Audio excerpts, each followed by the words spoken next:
ये कहानी बहुत पहले की है।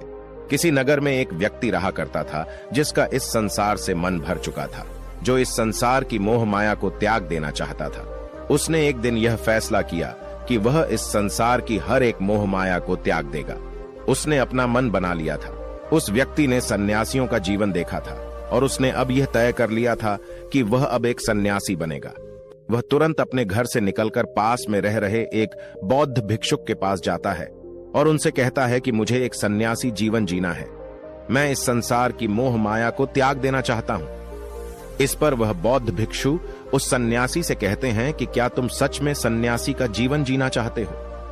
इस पर वह व्यक्ति उस बौद्ध भिक्षु के सवालों का जवाब देता है और कहता है, जी बिल्कुल। वह व्यक्ति कहता है, मैंने तय कर लिया है कि अब मुझे इस संसार की मोह माया को त्यागना है। उस वृद्ध की बात सुनकर बौद्ध भिक्षु कहते हैं, तो ठीक है, लेकिन तुम्हें मेरी एक बात माननी होगी। इस पर वह व्यक्ति कहता है कि मैं आपकी सारी बात मानने को तैयार हूं। इस पर वह बौद्ध भिक्षु उस व्यक्ति से कहते हैं कि आज के बाद तुम मुझसे कभी नहीं मिलोगे। जब मुझे जरूरत होगी तब तुम्हें खुद ही बुला लूंगा।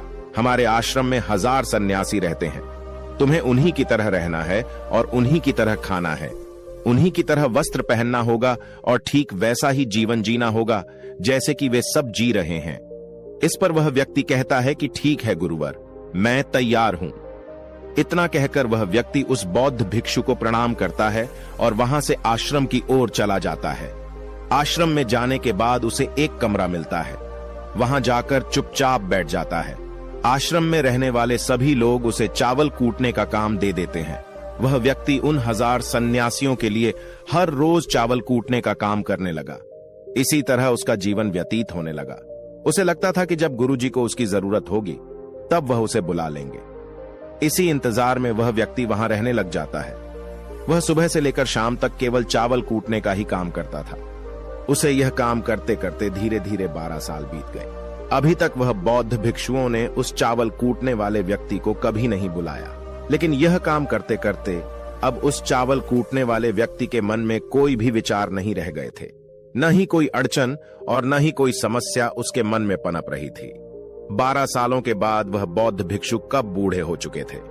उन्हें लग चुका था कि अब उनका अंतिम समय आ चुका है और उन्हें अपना एक उत्तराधिकारी चुनना होगा। इसीलिए उन्होंने पूरे आश्रम में घोषणा करवा दी कि जो कोई भी मेरा उत्तराधिकारी बनना चाहता है वह देर रात में मेरे कमरे के बाहर 4 पंक्तियां लिखकर जाएगा और उसे उन पंक्तियों में बताना होगा कि जीवन जीने का सही तरीका क्या है, इस जीवन को किस तरीके से जीना सही है। इस जीवन का सत्य लिखना होगा। लेकिन एक बात याद रखना, उसे खुद के अनुभव के द्वारा लिखना होगा। किताब में कही हुई बातों को नहीं लिखना होगा या कहीं से नकल मारकर नहीं लिखना है। जो भी यह बताने में सफल हो जाएगा वही मेरा उत्तराधिकारी होगा। आश्रम में जितने भी लोग रह रहे थे वह सब उस बौद्ध भिक्षु को बहुत मानते थे। कोई भी उन्हें धोखा नहीं देना चाहता था। सभी भिक्षुओं के मन में यह चाहत थी कि वह उनका उत्तराधिकारी बने, लेकिन कोई भी यह काम करना नहीं चाहता था। उन 1000 बौद्ध भिक्षुओं में से एक विद्वान भिक्षुक ने बहुत ही हिम्मत जुटाकर अंधेरी रात में दीवार के बाहर लिख दिया कि मन एक दर्पण की तरह है, उसमें धूल जम जाती है। उस धूल को साफ कर दो तो सत्य अनुभव में आ जाता है और सत्य मिल जाता है। ये 4 पंक्तियां उस शिष्य ने बड़ी हिम्मत जुटाकर अपने गुरुवर के कमरे के बाहर लिख दिया। अगली सुबह जब बौद्ध भिक्षु उठे और कमरे के बाहर लिखी 4 पट्टियों को पढ़ा और कहा कि किस मूर्ख ने लिखी है, मेरी दीवार को किसने खराब कर दिया है, उसे पकड़कर अभी मेरे पास लाओ। जब आश्रम में सभी लोगों ने पता किया तो पता लगा कि वह विद्वान शिष्य उन पंक्तियों को लिखने के बाद रात्रि में ही उस आश्रम को छोड़ दिया था, क्योंकि यह विचार उसके अपने नहीं थे और विद्वान शिष्य ने जाते जाते अपने कुछ मित्रों से कह दिया था, सुबह अगर गुरुवर को मेरी कुछ 4 पंक्तियां पसंद आई तो वह लोग मुझे बता देंगे, और अगर इन 4 पंक्तियों को पढ़ने के बाद गुरुवर गुस्सा हो जाएं तो तुम सब मेरा पता उन्हें कभी भी मत बताना। आश्रम के सभी लोग चिंता में पड़ गए कि कितनी अच्छी पंक्तियां तो लिखी हैं उसमें, फिर भी गुरुवर नाराज क्यों हो गए। इतनी अच्छी बात तो लिखी थी उसने कि मां ने दर्पण की तरह है, अगर उसे साफ कर दिया जाए तो उसका प्रतिबिंब अस्पष्ट दिखने लगता है। वे सब कहते हैं, चलो देखते हैं कि गुरुवर को ऐसा उत्तराधिकारी कौन मिलेगा जो उनके सवालों का सही जवाब उस दीवार पर लिख सके। वह कौन होगा जिसके पास इससे भी विचार होंगे। कुछ लोग यह सब बातें उस चावल कूटने वाले व्यक्ति के कमरे के बाहर कर रहे थे। वह चावल कूटने वाला व्यक्ति पूरी बातें सुन लेता है और जोर जोर से हंसने लग जाता है। लोग उससे पूछते हैं, इसमें हंसने वाली बात क्या है? तुम्हें इसमें क्या गलत लगता है? वह चावल कूटने वाला व्यक्ति कहता है, गुरुवर, सही तो कह रहे हैं कि किस नासमझ ने यह सब लिखा है। इस पर वैसे लोग गुस्सा हो जाते हैं और उस चावल कूटने वाले से कहते हैं कि तुम्हें क्या पता, तुम तो 12 सालों से सिर्फ चावल कूटने का ही काम कर रहे हो। तुम्हें किस बात का ज्ञान है? न तो तुम्हें शास्त्रों का ज्ञान है और न ही गुरुदेव ने तुम्हें कभी ज्ञान दिया। अगर तुम्हें इतना ही ज्ञान है तो तुम ही क्यों नहीं अच्छे शब्द बता देते? वह व्यक्ति हंसते हुए कहता है कि ठीक है, मैं जरूर बता दूंगा, लेकिन इतने सालों से मैंने लिखने का अभ्यास नहीं किया हूं तो लिखना मैं भूल गया हूं। मैं बातों को जरूर बता दूंगा, लेकिन किसी को मेरी बातें लिखनी होगी। और यह भी याद रखना कि मुझे उत्तराधिकारी बनने का कोई भी शौक नहीं है। इस पर वैसे लोग कहते हैं, तो ठीक है, क्या लिखना है बताओ। वह चावल कूटने वाला व्यक्ति कहता है, तो लिखो जो मैं बता रहा हूं। कैसा दर्पण कैसी धूल, न कोई दर्पण न कोई धूल, जो इसे जान लेता है वह सत्य को प्राप्त हो जाता है। यह बात उस गुरुदेव के कानों में पड़ जाती है। आधी रात को वह गुरुदेव उस चावल कूटने वाले व्यक्ति के पास आते हैं और उससे कहते हैं कि तुम यहां से चले जाओ, वरना यहां पर रहने वाले आश्रम के सभी 1000 लोग तुम्हें छोड़ेंगे नहीं। यह जोगा ले लो, तुम मेरा उत्तराधिकारी बनना चाहो या न जाओ, इससे कोई फर्क नहीं पड़ता। तुम उत्तराधिकारी बनो या न बनो, लेकिन जो शब्द तुमने कहे थे वही शब्द बिल्कुल सत्य हैं और जीवन के अनुभव को दर्शाते हैं। इसलिए मन ही मन मैं तुम्हें अपना उत्तराधिकारी मान लिया हूं। और अगर यह बातें उन 1000 आश्रम वाले लोगों तक पहुंच जाएंगी तो वह सब तुमसे जलने लगेंगे और तुम्हें चोट पहुंचाएंगे। यह लोग बर्दाश्त नहीं कर पाएंगे।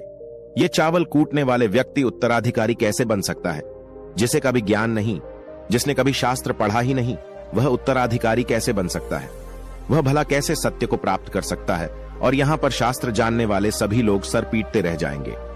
इसलिए तुम यहां से चले जाओ, कहीं और अपनी दुनिया बनाओ और वहां के लोगों को ज्ञान से भर दो। इस पर महात्मा बुद्ध ने भी अपने एक शिष्य से कहा था, जब तुम्हारे मन की सारे विचार शांत हो जाएं, तुम्हारे भीतर विचार आना बंद हो जाए, उस दिन से तुम्हें सत्य का अनुभव हो जाएगा। तुम सत्य का अनुभव करोगे, खुद को भी और इस ब्रह्मांड को भी समझ पाओगे। और यही बुद्धत्व प्राप्ति का पहला कदम है। मन को शांत करने का पहला तरीका जो बौद्ध ग्रंथों में बताया गया है वह खुद के विचारों पर करना। इन्हें अच्छे से समझना कि आखिर आपके अंदर कौन से विचार उत्पन्न हो रहे हैं, आपके अंदर आखिर क्या चल रहा है। उन्हें अच्छी तरीके से और जागरूकता के साथ समझने की कोशिश करना, न कि अपने विचारों को दबाने की कोशिश करना। अगर आप अपने मन के विचारों को दबाने की कोशिश करते हैं तो यह गलत होगा, जिसकी वजह से मन और तेजी से भटकने लगेगा और बार बार भटकेगा। लेकिन जब भी आपको लगने लगे कि आपका मन बहुत तेजी से भटक रहा है तो तुरंत आप उस पर ध्यान देना शुरू कर दें। उसको जागरूकता के साथ देखें और अपने विचारों पर ध्यान दें। निरंतर प्रयासों के बाद आप पाएंगे कि आपके अंदर विचारों को जागरूक होकर देखने की एक आदत सी लग गई है। लेकिन उसी के साथ आप यह भी देख पाएंगे कि आपके मन में बुरे विचार अत्यधिक उत्पन्न हो रहे हैं। आपके मन में जो भी विचार उत्पन्न हो रहे हैं वह सकारात्मक भी हो सकते हैं और नकारात्मक भी। उनसे आपको कोई भी छेड़खानी नहीं करनी है, बस आपको अपने प्रयास पर काम करते रहना है। लेकिन यह अभ्यास आप लगातार करते रहे हैं तो एक समय आने के बाद आप अपने विचारों को नियंत्रित करने में सफल हो जाएंगे और उसे रोक भी सकते हैं। तब जाकर आपको असली शांति और सुकून की प्राप्ति हो जाएगी। तब आपको किसी भी प्रकार की चिंता नहीं सताएगी, क्योंकि आप खुद पर विजय प्राप्त कर लिए हैं। आप अपने विचारों को नियंत्रित कर सकते हैं। दोस्तों, इस वीडियो में बने रहने के लिए सच्चे दिल से आपका बहुत बहुत आभार।